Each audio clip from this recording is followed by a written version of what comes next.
Bonjour, bonsoir. On commence notre troisième cours, avant-dernier cours de l'anatomie pathologique, qui va s'intéresser à l'histoire naturelle du cancer. La progression. On va voir les caractéristiques de chaque étape de l'apparition d'un cancer, de la transformation cancéreuse jusqu'à la dissémination. Donc, d'abord, avant de commencer, comme vous le rappelez, on avait vu qu'un cancer, on pouvait le subdiviser en trois étapes: l'initiation, promotion et ensuite progression. Donc, nous allons voir un peu plus en détail chaque étape, qu'est-ce qui se passe. Donc d'abord, on a la progression tumorale. Elle est due à l'instabilité génétique des cellules cancéreuses. Et pour avoir cette instabilité génétique, on a besoin d'abord une modification génétique du clone initial. C'est pour cela que le cancer apparaît, comme on a dit. On a besoin d'une cellule mère qui a une mutation au niveau d'un gène X ou Y. Et à partir de cette mutation, elle va le transmettre aux cellules filles. Et les cellules filles, elles sont instables. Et c'est ce qui peut faire que les cellules filles peuvent développer de nouvelles mutations. Et on parle alors de progression tumorale. Donc c'est pour cela qu'on a l'hétérogénéité de la tumeur. Elle n'est pas homogène. Ça veut dire que certaines lignées, elles ont 6 mutations, certaines lignées ont 9 mutations, etc. Au fur et à mesure que la tumeur, elle progresse. C'est pour cela, le comportement des cellules tumorales, elles sont différents.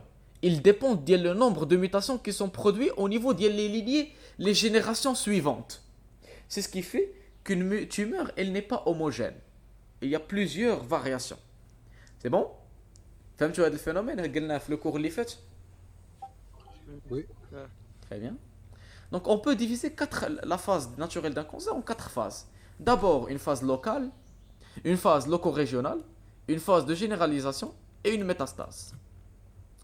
Là, on parle d'abord, on distingue une phase avant même l'apparition du cancer. C'est la lésion précancéreuse. Autrement dit, c'est la population à risque. Donc la phase précancéreuse, l'état précancéreux, on parle d'un état clinique associé à un risque significativement élevé. Par exemple, les individus qui travaillent à Tchernobyl. On peut parler de ces individus dans un état précancéreux. D'autres exemples qui sont plus raisonnables, c'est un cancer sur une cicatrice ou bien polypose colique familiale. Donc une lésion précancéreuse, ça témoigne d'une anomalie histopathologique et ça donne un risque plus élevé de l'apparition d'un cancer. Voici certains exemples. Donc, bien sûr, on peut avoir une lésion focale ou diffuse, bénigne, non cancéreuse, mais prédisposant. Ça donne un risque plus élevé. Constamment, comme les maladies génétiques, comme on a dit, la polypose adénomateuse familiale, le xéroderme pigmentosum, donc ce sont des maladies génétiques qui donnent une tumeur bénigne, mais qui prédisposent à l'apparition d'un cancer. Souvent, ou bien c'est une maladie ou lésion acquise, comme l'adénome colique, kératose actinique, rectocolite ulcéro-hémorragique et d'autres exemples, papillome viscéral. Et plus rarement, il y a d'autres atteintes comme les atrophies gastriques, les cystites bilarziennes, cirrhose, atteintes parasitaires, atteintes virales, etc. Donc des exemples comme l'adénome sporadique, ça donne un risque faible de l'apparition d'un cancer, ou bien la polypose adénomateuse familiale, qui donne un risque fort de l'apparition d'un cancer, etc. Donc c'est une population à risque qui ont une chance plus élevée de l'apparition d'un cancer. D'autres exemples, voici une tumeur qui montre l'adénocarcinome du côlon. Voici le côlon, sa structure normale, et voici une structure altérée de cette muqueuse. Autre exemple, comme le foie normal, qui devient cirrhotique et qui devient à risque de se transformer en carcinome du foie. Donc la cirrhose est la conséquence de la majorité des maladies chroniques du foie, et la cirrhose, elle présente un risque très élevé. 1 à 3% des cirrhoses évoluent vers un cancer. Donc c'est très très dangereux. Donc il faut dépister ces individus. Il faut dépister ces individus. Il faut dépister ces individus pour être capable de trouver le cancer d'une manière précoce. Je pense que je ne vous rajoute rien lorsque je vous dis que le pronostic, il dépend de la précocité de dépistage. Si on trouve par exemple un cancer au stade 1, ce n'est pas la même chose que si on trouve un cancer au stade 4. Le stade 4, ça y est, c'est terminé. Il n'y a pas de traitement efficace. Mais si on le trouve, on le dépiste précocement au stade 1, le pronostic est bien meilleur. نعم يا ياسر. يقدر يكون شي واحد هذا يقدر يكون شي واحد عنده اون تيمور سيلونسيوز. Comment? J'ai pas كومون compris يكون votre عنده شي exemple. تيمور مي ما كيبانش فيه اثار. Ouah, on a vu qu'une tumeur, le premier signe qui doit se produire, c'est une tuméfaction d'abord. Une tumeur, la اه caractéristique d'IALS, c'est une multiplication excessive, mais qui est encore bénigne. Tout de même, il y a une tuméfaction quelque part. Il doit y avoir une tuméfaction quelque part. Parce que si l'organe, il garde le même volume, il garde le même volume, il n'y a pas vraiment de tumeur, il n'y a pas vraiment de multiplication excessive. Parce que le وفي moment... ناحية لي سيمبتوم Non. وفي ناحية لي سيمبتوم La plupart des tumeurs bénignes, surtout internes, viscérales, elles sont silencieuses au début. Elles sont infracliniques. Mais il y a des symptômes paracliniques, par les explorations plus poussées. C'est pour cela qu'on parle de dépistage. C'est ça la signification du dépistage. Ce sont des maladies qui n'apparaissent pas dans l'examen clinique, les 4 étapes, inspection, palpation, etc. Mais qui apparaissent dans d'autres examens complémentaires. C'est bon? Donc l'histoire naturelle, on va commencer d'abord à la phase locale, c'est l'atteinte de la région concernée. Donc tous les épithéliums, bien sûr, comme vous vous rappelez, ils reposent sur une membrane basale qui les sépare du tissu conjonctif, sous-jacent. Donc il a un rôle structural et une barrière physiologique. C'est pour cette raison, rappelez-vous, on avait dit que le cancer baso-épithélial ou un nom comme ça, il ne s'agissait pas d'un cancer, d'une tumeur maligne, parce qu'il était incapable de disséminer, parce qu'il était incapable de rompre cette lame basale. Mais si une tumeur est capable de rompre cette lame basale, on aura une infiltration. Donc l'étape initiale d'un carcinome correspond aux étapes strictement intraépithéliales. Ça veut dire que nous sommes dans une étape où la tumeur, elle se développe en dehors du tissu conjonctif, seulement au niveau du tissu épithélial. Donc pas de franchissement de la lame basale, pas d'infiltration. On parle alors de dysplasie ou néoplasie intraépithéliale pure. Ce sont des troubles acquis, résultant bien sûr d'anomalies moléculaires, vous vous rappelez, soit une atteinte de l'apoptose, atteinte de la télomérase, etc. Les exemples, il y en a plusieurs, qui vont altérer le contrôle de la prolifération. C'est ce qui va nous donner une augmentation anarchique des cellules au niveau de l'épithélium seul. Donc on aura une lésion d'un revêtement tissulaire, présentant des anomalies histo- et cytologiques. C'est ce qui caractérise un cancer. Il n'a pas la structure histologique ou bien cytologique normale, les caractéristiques cellulaires normales, qui les rapprochent plus ou moins d'un cancer. Comme on a dit, dans cette étape-là, ce n'est pas encore un cancer parce que, vous rappelez-vous, le cancer, il doit avoir la caractéristique de dissémination. Donc, dans cette étape, on aura seulement une désorganisation et atypie cytonucléaire au niveau de l'épithélium. Donc, des états dysplasiques peuvent compliquer d'un état inflammatoire chronique, par exemple la gastrite chronique, l'atrophie, l'androbrachiosophage lié à un reflux acide, etc. Donc, ce sont des exemples. Une autre cause, comme une infection virale, condylome à papillomavirus, virus du col utérin, une tumeur bénigne, etc. Donc, ce sont des états dysplasiques. Juste où on a une multiplication anormale des cellules dans un tissu quelconque. Mais elles ne sont pas encore agressives, elles ne sont pas encore métastatiques. Donc nous sommes dans la toute première phase. Donc l'état dysplasique, il peut être diagnostiqué précocement par l'examen cytologique par exemple, le frottis cervico-vaginal, le frottis urinaire, etc.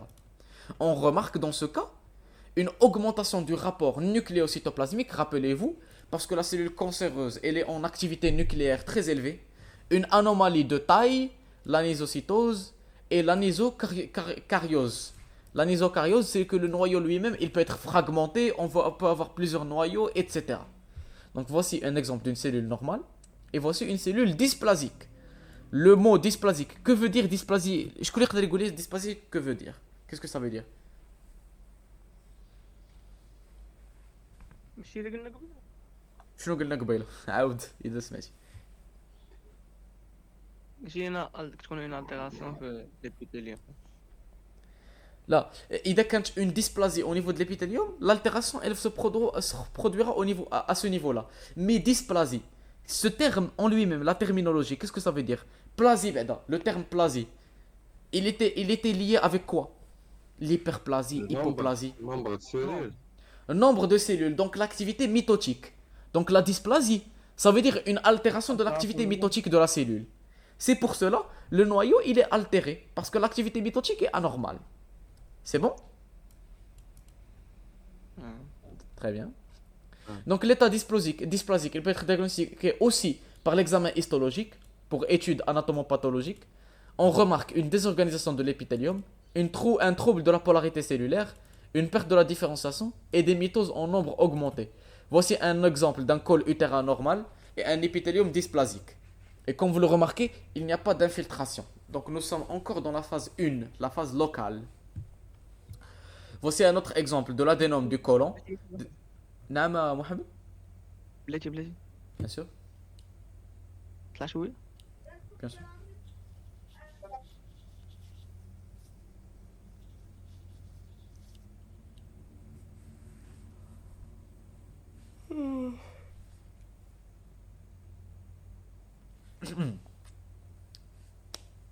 صافي الله يحفظك. Très bien. Voilà. Un autre exemple de l'adénome du côlon. Voici des glandes normales, des glandes épithéliales normales. Et voici des glandes dysplasiques. Comme vous le remarquez, elles ont un nombre très élevé de cellules. Mais nous sommes encore dans l'épithélium de revêtement. Ou bien l'épithélium glandulaire, c'est la même chose. L'épithélium. Mohim, c'est l'épithélium. Donc ce sont des anomalies microscopiques plus ou moins sévères. On peut les classifier en termes de grades. Les différentes terminologies sont employées pour qualifier les différents grades de dysplasie. On distingue les dysplasies légères, les dysplasies de bas grade, les dysplasies de haut grade. Donc on parle de néoplasie intraépithéliale de grade 1, 2 et 3. Plus la dysplasie est marquée, plus le risque de transformation en cancer est élevé.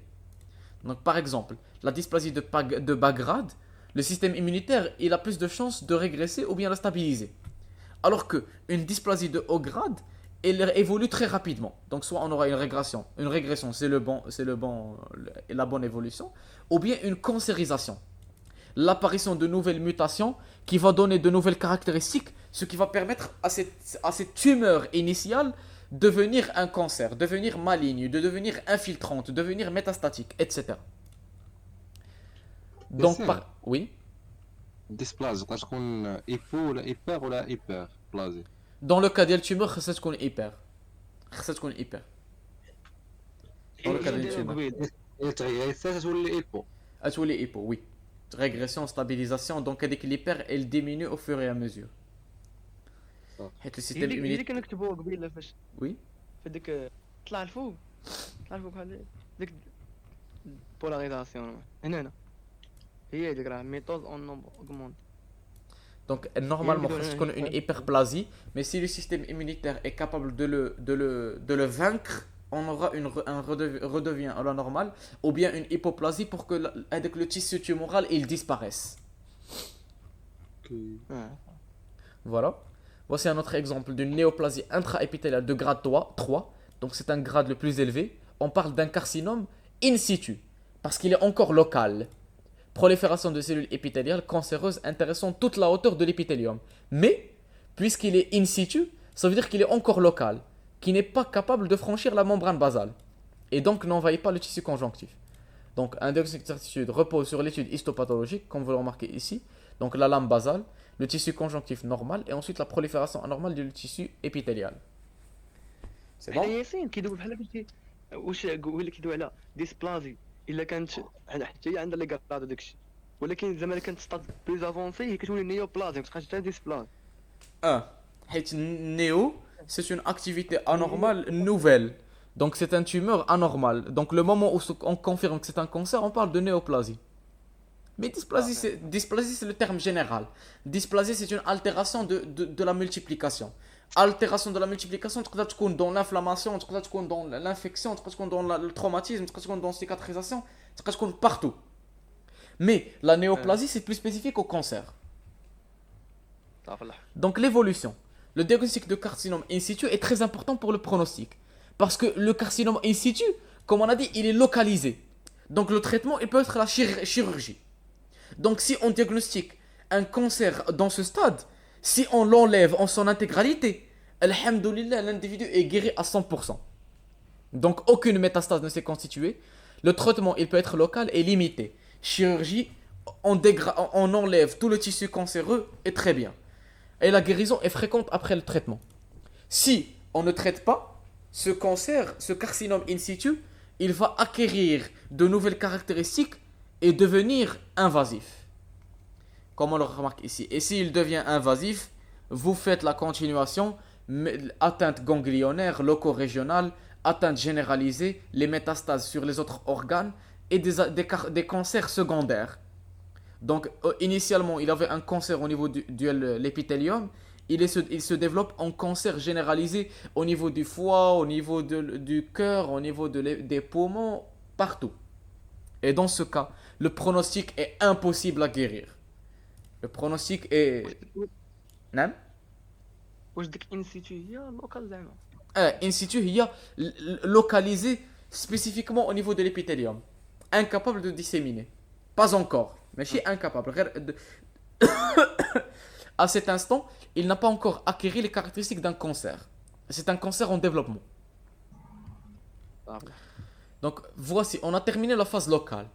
Maintenant, si ces cellules cancéreuses, ces cellules plutôt dysplasiques, néoplasiques, elles acquérissent de nouvelles caractéristiques, notamment des caractéristiques qui lui permettent de rompre la lame basale. Dans ce cas, ce cancer, il va être capable d'infiltrer. Donc nous allons passer dans le stade 2. Donc on parle de phase loco-régionale. Infiltration des tissus sains de voisinage, on parle d'un carcinome invasif. Ici, on parlait d'un carcinome in situ, parce qu'il était local. Maintenant, il va passer à une phase loco-régionale. Donc c'est un carcinome invasif, parce qu'il va envahir les tissus avoisinants. Donc voici un exemple de passage de stade 1 au stade 2. Le carcinome en développement, il a acquis une nouvelle caractéristique qui lui permettait d'envahir le tissu avoisinant, comme vous le remarquez ici. Il a rompu la lame basale et maintenant il commence à rentrer au niveau du tissu conjonctif. Et il va continuer à disséminer de plus en plus. عارف اللي هو Donc- عندنا كارسينوم ان سيتو In situ, ما درناش لي تريتمون mais dans le traitement là, walou, ou bien l'individu il n'a jamais consulté et maintenant, et même au stade 2, il n'y a pas vraiment de symptômes majeurs. La seule chose qu'il va remarquer, c'est une bosse au niveau de sa peau.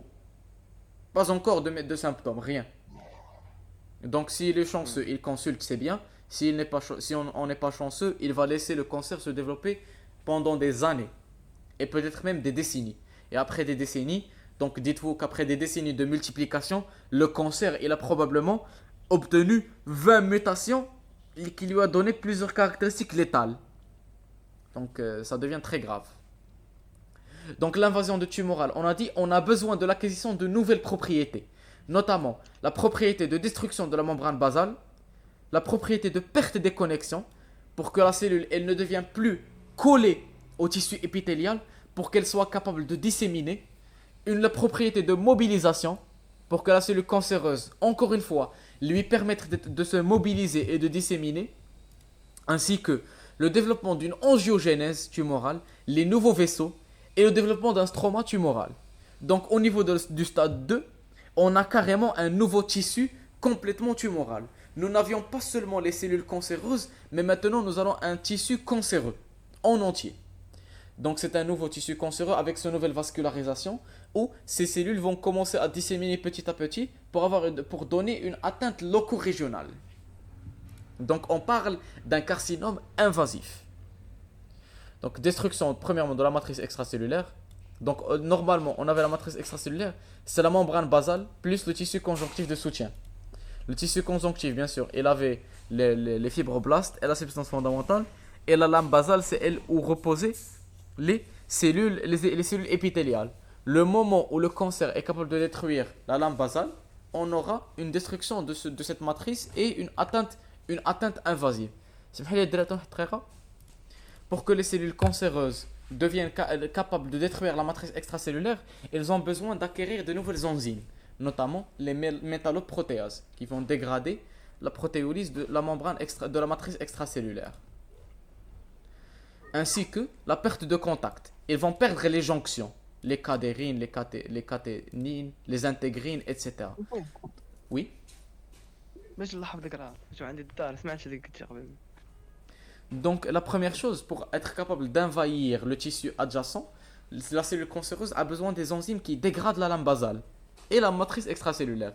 On parle alors d'une enzyme appelée métalloprotéase. Donc les cellules tumorales vont être capables de synthétiser cette enzyme. Ainsi que, comme on a dit, les cellules tumorales doivent être capables de disséminer. Donc ils doivent perdre les méthodes de liaison entre les cellules. Perte de jonction homotypique entre cellules-cellules par la perte de cadérine et caténine, ainsi que et gain de jonction hétérotypique, les intégrines. Donc la perte des jonctions cellule-cellule pour ne pas adhérer aux cellules, et un gain de jonction hétérotypique pour être capable de se fixer à la matrice et de la dégrader, les intégrines. Donc voici un exemple. Normalement, il y a des cadérines cellule-cellule, comme vous le remarquez ici, qui les lient, qui les stabilisent. Mais une cellule cancéreuse, elle va perdre ses cadérines et gagner l'intégrine pour être capable de se fixer à la matrice extracellulaire et commencer à la dégrader à l'aide de ces métalloprotéases. Ainsi que l'angiogénèse. Comme on a dit, la cellule tumorale ou bien cancéreuse, elle synthétise ses propres facteurs de croissance.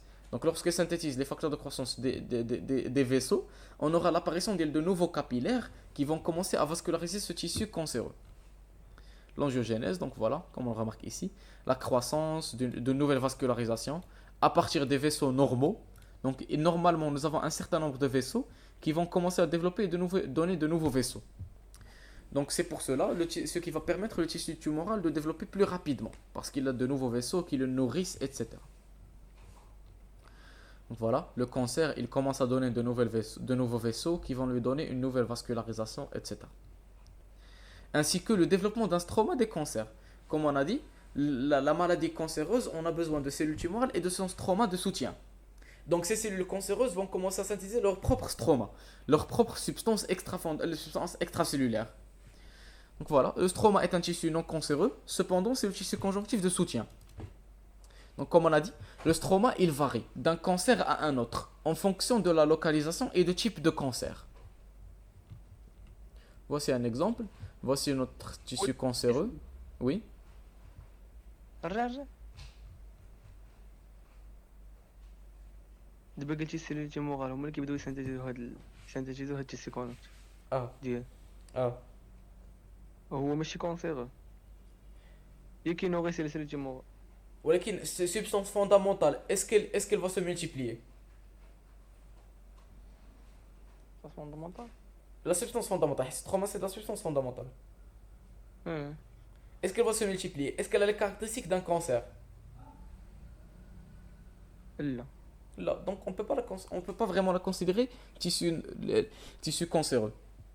Et le tissu cancéreux qui est dangereux, ce sont les cellules.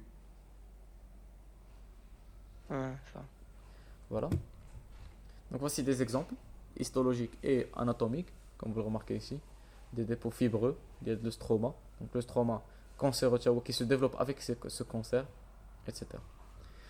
Donc la phase loco-régionale, la tumeur, elle va commencer à s'étendre progressivement dans l'organe où elle est née et envahit les différents constituants, de proche en proche. Donc dans un organe plein, elle forme une masse expansive, alors que dans un organe creux, elle va commencer à envahir les différents plans de la paroi. Donc le risque, c'est local, on parle de compression.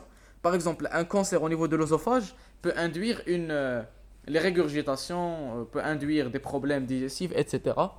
Une obstruction lorsqu'on parle perforation et une diffusion à distance. Ce sont les risques de la phase loco-régionale. Donc voici d'autres exemples. Nous avons le côlon avec son adénocarcinome qui va commencer à comprimer la lumière du côlon, qui va la fermer. Donc voici histologiquement ce qu'on remarque avec ces cellules cancéreuses qui sont infiltrantes, qui rentrent à l'intérieur du tissu conjonctif et commencent à disséminer. نعم محمد. رجع نلاحظ لك شي واحد اللي هنا هذيك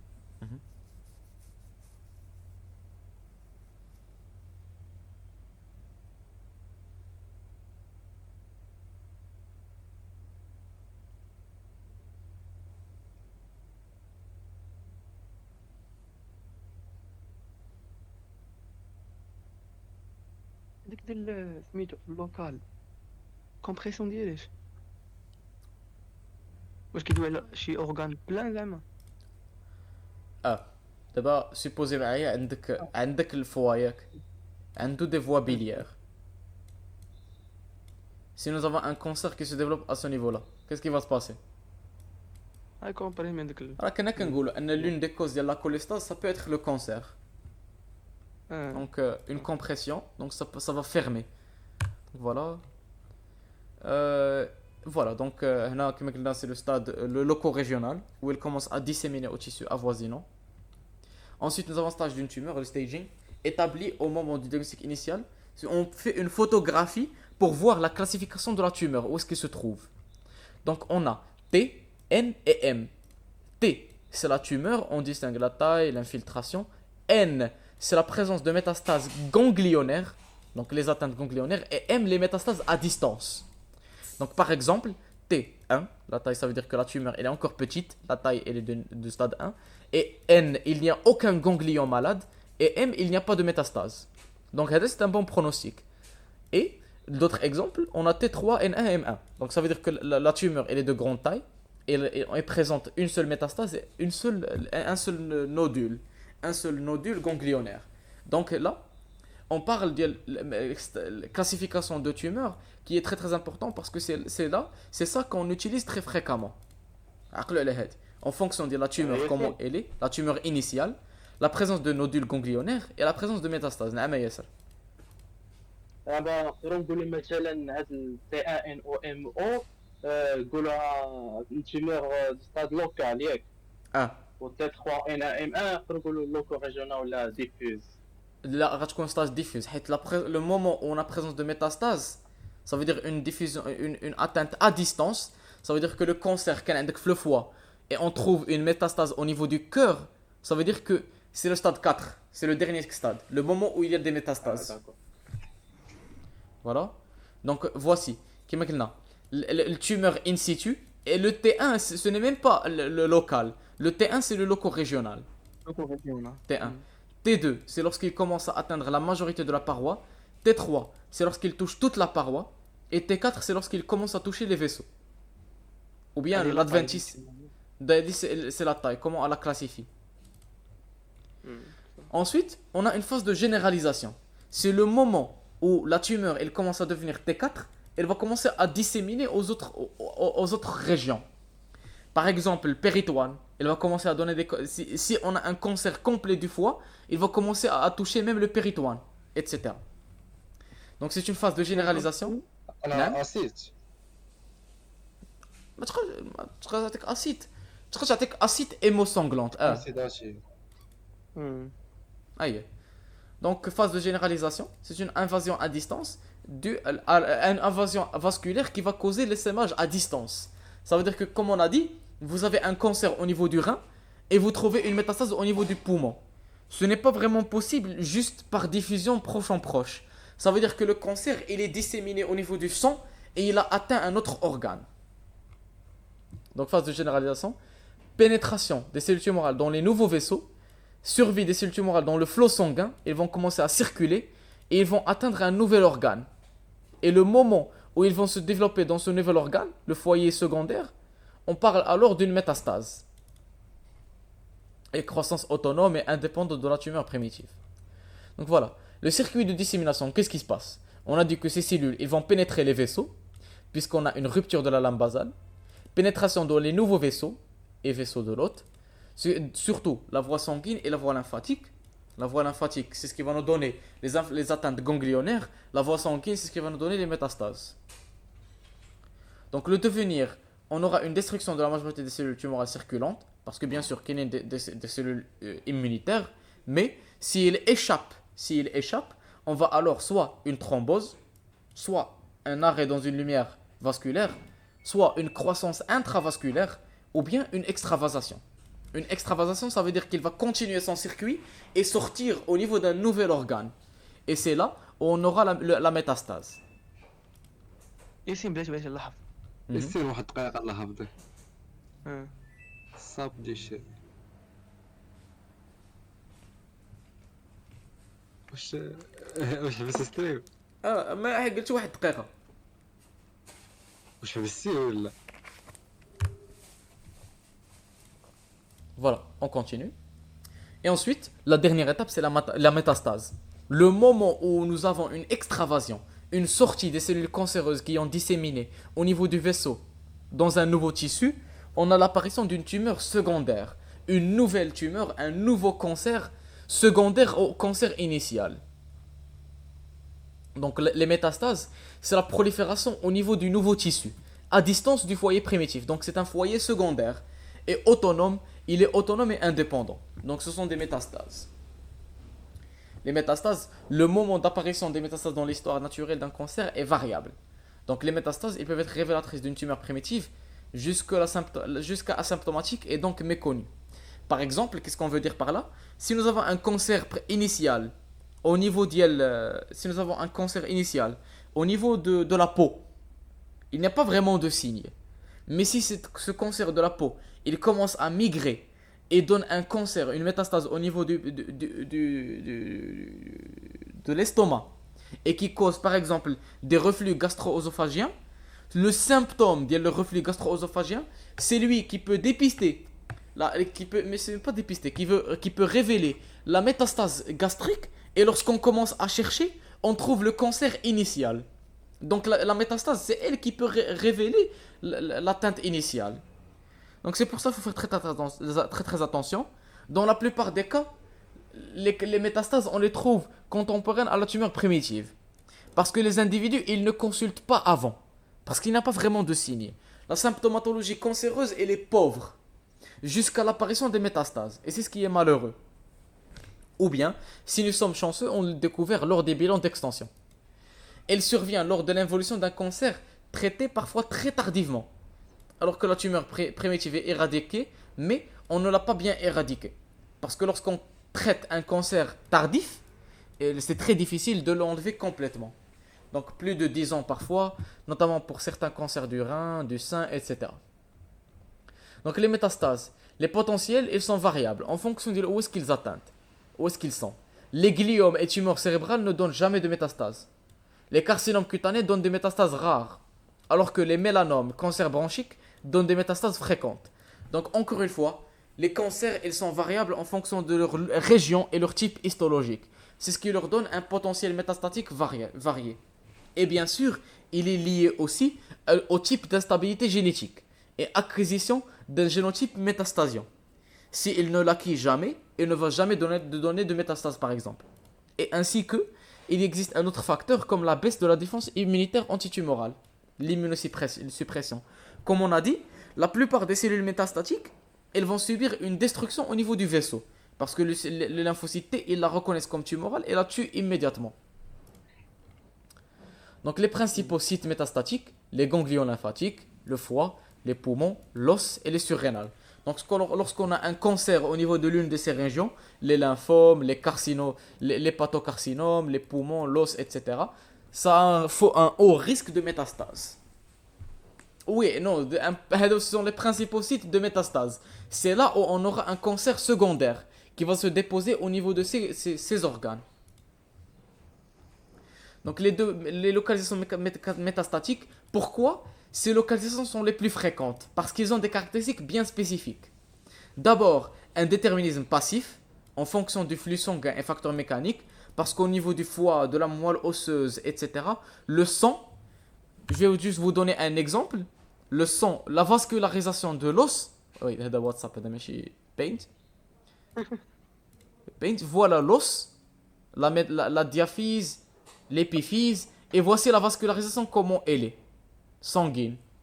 Donc juste la disposition de la vascularisation, elle lui donne un risque plus élevé de dépôt cellulaire. Parce que les cellules, elles vont staser à ce niveau-là. Et donc déposer au niveau de l'épiphyse ou bien la métaphyse, et on aura un développement d'un cancer métastatique. C'est bon? Ainsi que le foie lui aussi. Le foie. Oui, il est là, الله يبدي يا صاحبي. والله يا خويا تنبرد. Donc, comme on a dit, les principaux sites métastatiques, pourquoi ils ont une tendance plus élevée de métastase? Parce qu'ils ont des caractéristiques bien spécifiques. L'une de ces caractéristiques, c'est le déterminisme passif de leur vascularisation. Par exemple, comme on a dit, je vous ai donné l'exemple de l'os. Juste regarde la vascularisation de l'os, comment elle est. Elle est de ce type. Est-ce qu'à ton avis, une vascularisation de ce type, elle va augmenter les chances de métastase? شوف صاحبي لو سون كيمشي بشويه عليه وخصو يضرب 20 دوره. Donc ce tissu il est encore plus exposé aux cellules métastatiques. Donc c'est un déterminisme passif, ainsi que le déterminisme actif, un site métastatique spécifique pour certaines tumeurs, des affinités sélectives. Par exemple, certains tissus ont des récepteurs que d'autres n'ont pas. Par exemple, au niveau du foie, au niveau du poumon, etc. L'ACE, par exemple, le poumon, l'os, il a des cellules immatures, etc. Donc, ça dépend d'un tissu à un autre. Donc, on parle de déterminisme actif. Donc, rôle de cellules cancéreuses et de l'organe cible en fonction des récepteurs de cet organe. Et les interactions chimiokines et récepteurs. Quelles sont la cellule cancéreuse, elle va synthétiser quel type de facteur de croissance et quel tissu cible est le plus adéquat. Par exemple, si la cellule cancéreuse, elle a des enzymes spécifiques pour être capable d'envahir le foie, donc elle a plus de chances de donner une métastase hépatique, par exemple. Donc c'est pour cela on distingue deux types de déterminisme, actif et passif. Et c'est pour cette raison que ces organes sont les organes les plus exposés aux métastases. Les ganglions lymphatiques, le foie, poumon et os et surrénal. Parce que c'est eux qui ont certaines caractéristiques de ces deux types de déterminisme. Donc la métastasie ganglionnaire, la topographie elle est déterminée par le drainage lymphatique. Le premier relais ganglionnaire, c'est le ganglion sentinelle. Le ganglion proche de l'organe cible. Vous vous rappelez de la vascularisation, de le drainage lymphatique du côlon par exemple. On subdivisait le ganglion en 4 catégories. Le premier relais, deuxième, troisième et ensuite lombo-aortique. Vous vous rappelez de ça, non? Oui. Donc les ganglions les plus proches de l'organe, ce sont eux les premiers qui vont être atteints. C'est pour cela, systématiquement, dans n'importe quel examen clinique, on doit chercher ces ganglions. S'il y a un nodule, la présence de nodules, ça témoigne d'une infiltration de ces ganglions. Donc une infiltration des sinus sous-capsulaires, peu croissance métastatique locale, diffusion ensuite vers le canal thoracique. Le canal thoracique, vous vous rappelez, c'est le drainage lymphatique de tout le thorax, qui va aller ensuite vers, vous vous rappelez, le confluent veineux de Pérugov, le ganglion de Troisi, le confluent veineux de Pérugov droit, sus-claviculaire et la circulation générale. Donc les devenirs, elles varient. Donc lorsqu'on a une rupture de la capsule, on aura un envahissement local périganglionnaire. Parce que cette cellule cancéreuse, elle a été capable de rompre la paroi du ganglion. Métastase ganglion, donc voici d'autres exemples. Donc voici la voie afférente, la voie efférente. Le cancer, il va s'installer au niveau du ganglion. Donc voici des exemples. Oui, الرقم هذه bien sûr. واش هنا كيدوي على هذيك الخرانيه غيبتور ديال الكابسول Uh-huh. بعد ما طرا غيبتور ديال الكابسول ديالاش بعدا ديال le ganglion. Parce que normalement, les infiltrations, comme on remarque, c'est dans le sinus sous-capsulaire. Donc, dis-toi que le ganglion, il a plusieurs constituants. La capsule, sinus sous-capsulaire, et ensuite, ces deux constituants, on ne connaît pas le nom, on ne l'a pas vraiment étudié. Donc, la cellule cancéreuse, elle s'installe surtout à ce niveau-là. Et s'il continue à se multiplier, elle est capable de rompre cette paroi et de diffuser. Encore plus. C'est bon? تدخل في الكونغليون داخل وتصافي فهمت Aïe. Ensuite, voilà, la métastase ganglionnaire. Donc, on parle du stade N, les nodules, la présence de nodules. Donc, l'examen histologique systématique de tous les ganglions pour savoir quel type de ganglions ils sont malades. Donc, lorsqu'ils sont malades, on va faire le curetage. Le curetage, ça veut dire qu'on va enlever les cellules ganglionnaires pour se débarrasser des ganglions malades. Donc, les cancers lymphoïdes les plus fréquents, les lymphophiles qui causent une atteinte lymphatique les plus fréquents, comme le cancer du sein, cancer de la thyroïde, col utérin, etc. Ou bien un autre exemple, on parle de lymphagite carcinomateuse parce qu'on a une dissémination généralisée due à des cellules tumorales dans les capillaires lymphatiques d'un organe entier ou de tout l'organisme. Donc une cellule cancéreuse qui est partie au niveau des voies lymphatiques et à partir des voies lymphatiques, elle a permis de se disséminer dans tout le corps humain ou bien un deuxième organe. Voilà, ce sont les métastases. C'est bon? C'est bon jusque-là? Très bien. Les métastases hépatiques, voici un autre exemple. Une atteinte de la veine porte, par la veine porte, cancers gastro-intestinaux et qui causent une dissémination. Comme on a dit, le foie, lui aussi, c'est un site fréquent de métastases. Donc, aspect le plus souvent, il nous donne une hépatomégalie liée à des nodules tumoraux multiples, blanchâtres à centre nécrosé. Parfois, on a une métastase unique, simulant une tumeur hépatique primitive. Mais lorsqu'on fait un examen plus poussé, on trouve que le foie, cette tumeur qu'il a obtenue, c'est une conséquence d'une autre tumeur autre part. À stade terminal, le foie peut être entièrement tumoral, en entier. Ensuite, on peut avoir des métastases osseuses, comme vous le remarquez ici, en radiographie. Ce nodule grisâtre, développé à partir de l'envahissement des capillaires sanguins de la moelle hématopoïétique. Elles peuvent être suivies, elles peuvent être une conséquence d'une tumeur primitive, du sein, du poumon, de la prostate, du rein, de la thyroïde, du neuroblastome, etc. L'aspect, elles peuvent s'observer dans tout le squelette, surtout le rachis. Plusieurs aspects, soit métastases ostéolytiques, ou bien métastases ostéocondensantes, donc soit elles peuvent être grisâtres, ou bien extrêmement blanchâtres, ou bien une forme mixte. Ça dépend du type de métastase, du cancer. Donc, autres organes, le poumon, le cerveau, comme vous le remarquez ici au niveau du cerveau, ces nodules. Le poumon, de ces nodules disséminés. Le surrénal, péritoine, etc. Et les exemples sont plusieurs. C'est bon? Donc, la connaissance de l'histoire du cancer est très très importante afin d'être capable de classifier plus spécifiquement ce cancer ou bien cette tumeur, afin d'être capable de bien orienter dans notre thérapeutique. Comme on a dit, si nous avons dépisté, alhamdoulilah, un cancer dans le stade 1, un traitement chirurgical peut être 100% efficace. Alors que si on dépiste un cancer dans un stade plus tardif, le pronostic est pire et voilà. Donc la classification des tumeurs et des cancers est très très importante. C'est pour cela une compréhension des mécanismes est très très importante. Voilà.